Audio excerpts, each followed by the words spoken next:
CallMeCarson fans angered by the recent drama surrounding him, his ex-girlfriend, and presumably his ex-best friend. Hi, I'm Tommy C. This is Shot from the Point News. Just yesterday, Kavos dropped a video, Fitz exposed, for sleeping with CallMeCarson's girlfriend. Extremely shocking. Putting that clickbait in there, trying to get the eyes on it, as any good drama YouTuber would do. This is not only creating a lot of sympathy and, deserves support for CallMeCarson, but it's also creating a lot of anger to those who might report on it. People like myself, Keemstar, Kavos. Criticism is completely around. It's there. It's coming for you. Of course, CallMeCarson, 2 million sub YouTuber. I have an opportunity to interview him just before he became a million sub YouTuber. He was one of my favorite interviews. He was a really, really nice kid, really nice guy, and this is very unfortunate. This is happening to him, but unfortunately for him, Carson has actually brought this upon himself in the sense that there was no way this wasn't going to be reported. CallMeCarson, there was fans asking questions on his Reddit, pontificating, speculating on why Carson just earlier last month decided to up and leave and supposedly make himself a better person. We've heard that before. And check on his mental health. We've heard that before. Of course, that created a big mystery. Fans speculated, and one of those speculations was his girlfriend was sleeping with his close friend, YouTuber Fitz. And at one point in this Reddit post, he verified it. This led to Kavos' video, which led to a drama alert video. Now it is one of the biggest topics out there right now. Now, the strange thing is, and I interviewed Kavos yesterday about this whole situation, and he told me that there was sort of a K-pop vibe around the CallMeCarson fan base, and there was like, I mean, he publicly posted about it and confirmed the rumor on Reddit, but I guess he said something to the effect of, but don't talk about it. And his fans seemed to, I guess they heeded the request, but certainly the rest of the internet is not. Certainly not drama YouTubers, certainly not people that do gossip stuff like I do. And so many others, the tipsters, the Bobaxes, the Augie RFCs. Yes, it's just like Normie Land. It's just like Hollywood celebrities you're going to get reported on. And I just can't understand, as much as I like Carson, why he thought he could sort of just keep it in the family while making a public post about something so salacious. And of course, this has created a ton of backlash for him. In my interview with Kavos, he said it felt very K-pop-like, and I mentioned it sounded a bit culty. If you'd like to see our interview on my other channel, well, I'd like you to see it anyway. It's called CallMeCarson Cheating Girlfriend Drama featuring Kavos.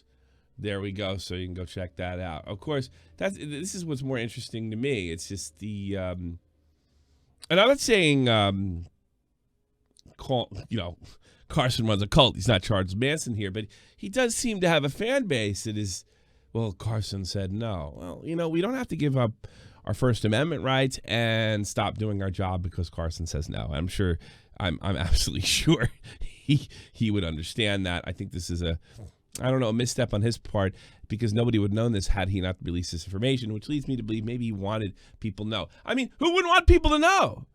Your best friend did you dirty. Your girlfriend's no good. Keemstar commented on the controversy.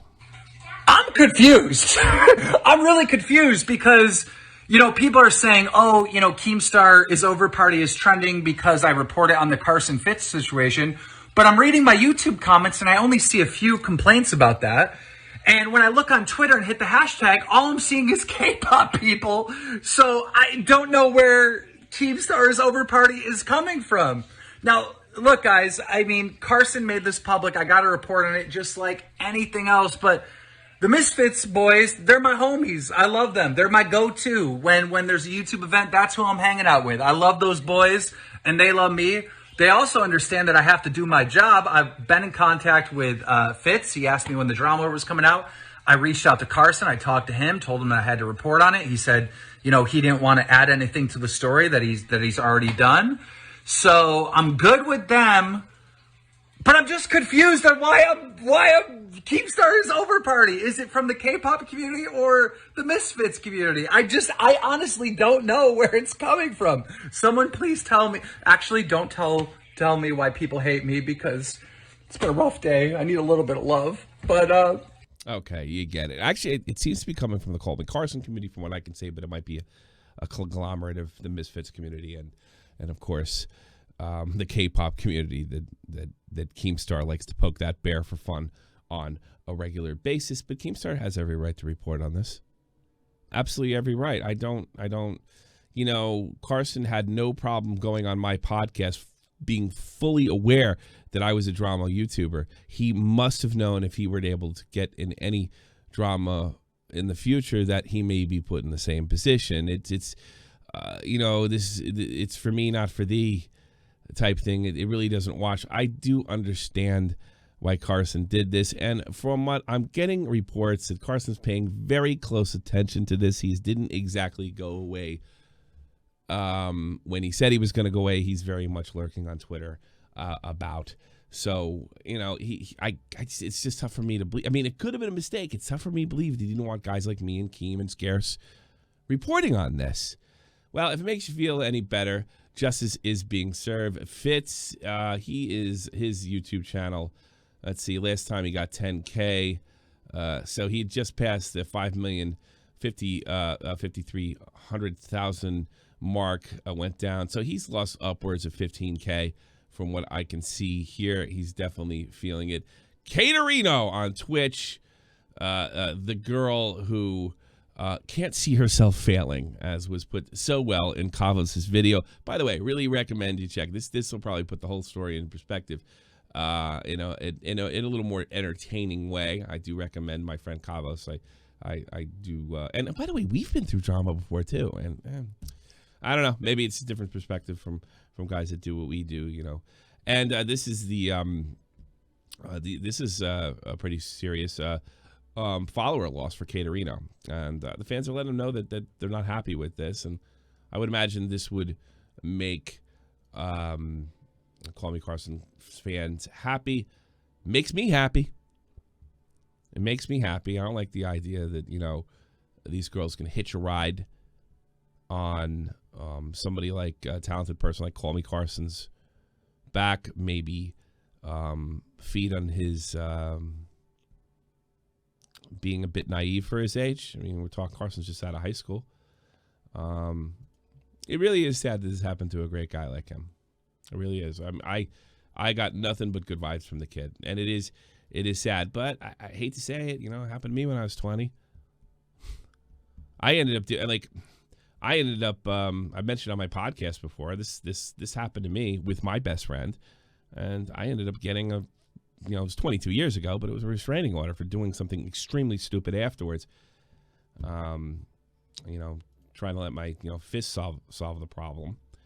I do know what he's going through.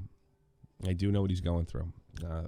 And if I had to guess, maybe leaking this, perhaps subconscious was a way for him to fight back, because that's what you want to feel. You want to fight back in these situations. And last but not least, there is another group of fandom. There's people that want to protect Carson, and there's the people like me that supposedly want to exploit the Carson drama situation, and there's the people who want to exploit the CallMeCarson situation by saying, don't exploit the CallMeCarson situation. This, of course, would be the very obnoxious virtue signaling farming, really just a like farmer on Twitter. Here he is, Jay Aubrey. As if Carson wasn't already under enough pressure, the entire internet is now prying into a situation they know nothing about. They know nothing about. Well, I unless somebody's lying. I mean, we're reporting everything that's on the surface. Would be really nice if you could give everyone the appropriate space and show support for Carson when needed. But apparently that's too much to ask. Yeah, it is too much to ask because with Jay Aubrey, it often depends on the trend. The trend is now to protect Call Me Carson, but when it was Dr. Disrespect's wife, Dr. Disrespect destroyed his wife's trust in every way possible by cheating on her. And this what? Jesus. When was I mean this is just last month. The Dr. Disrespect thing happened in 2017. But it's okay to go. What about Dr. Disrespect's wife? You know what? You know why can't Dr. Disrespect's wife get the appropriate space? Jay Aubrey is a drama YouTuber himself, but he's mostly a grandstander. He doesn't have much of an opinion. And we have this. So we have the people saying, "Don't leave Carson alone," and they're jumping on the pedestal, really doing exactly, spreading more. You know, letting more people know. Spreading the word even farther, getting people to talk. It's just a different end of the outrage spectrum. And with that, I think you're going to see a Jay Aubrey video today. I'm going to go over some of Jay Aubrey's hypocrisy in his videos, his grandstanding, the fact the guy doesn't have really much of an opinion at all. He'll take any side as long as it's trendy. If it's trending to bash Dr. Disrespect, he'll do that. If it's trendy to protect Call Me Carson, a similar situation, he'll do that as well. No opinions, no morals, just trend farming. That's Jay Aubrey, one of the great members of the NCO. Yeah, write it down. Next 24 hours at least, we're going to give you some examples of Jay Aubrey hypocrisy. A guy that has no opinions, like a farmer, and he's just somebody that could just be on two sides of every issue. And I really want to start exposing YouTubers that do that. People that have platforms, that have influence, that will be on one side when it's convenient one week and another side when it's convenient the next week, because that's what's going to grow their channel. They simply have no opinions of their own, and they usually tend to be the biggest moral grandstanders. Write it down. It's coming. What we do here is go back. Loud.